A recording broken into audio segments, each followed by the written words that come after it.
বলো তো? তুমি জানোই তুমি রাগ করলে আমার যে ভালো লাগে না, তবুও কেন তুমি আমার সাথে রাগ করো বলো তো? যেতে দিলেই তো রাগ করি না। ঠিক আছে মা, যেতে দেব, কিন্তু কিছু শর্ত আছে। কি শর্ত? শর্তটা হচ্ছে তোমার পিতা তো তাড়াতাড়ি, তোমার পিতা যেহেতু বাইরে গিয়েছে তুমি তাড়াতাড়ি ফিরে আসবে। ঠিক আছে, আর শোনো, সাক্ষী।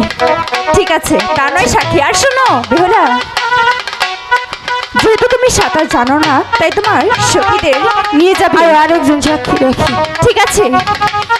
না না ভাই, না, সে মিথ্যা কথা বলবে। শোনো বেহুলা, আর যত তাড়াতাড়ি সম্ভব তুমি কিন্তু চলে আসবে। ঠিক আছে, যাবো আর আসবো। সত্যি বলছো? সত্যি সত্যি, 3 সত্যি। ঠিক আছে, তাহলে আমি এখন যাচ্ছি। আমা, কি হয়েছে? আরেকটি কথা রয়েছে। আবার কি কথা?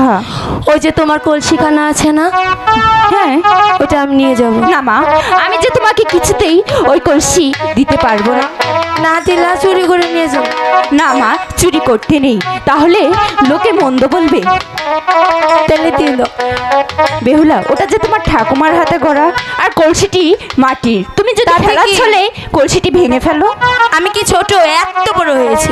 তা নয়, ঠিক আছে, কিন্তু যদি ভেঙে ফেলো তখন কি হবে? ভাঙবে না। সত্যি বলছি তো? সত্যি। ঠিক আছে সখী, আমার কলসিটি নিয়ে এসো তাড়াতাড়ি। বেহুলা, এই নাও তোমার কলসি।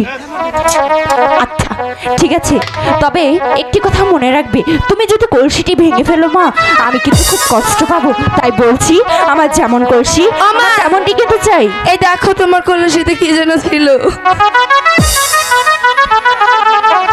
সখী,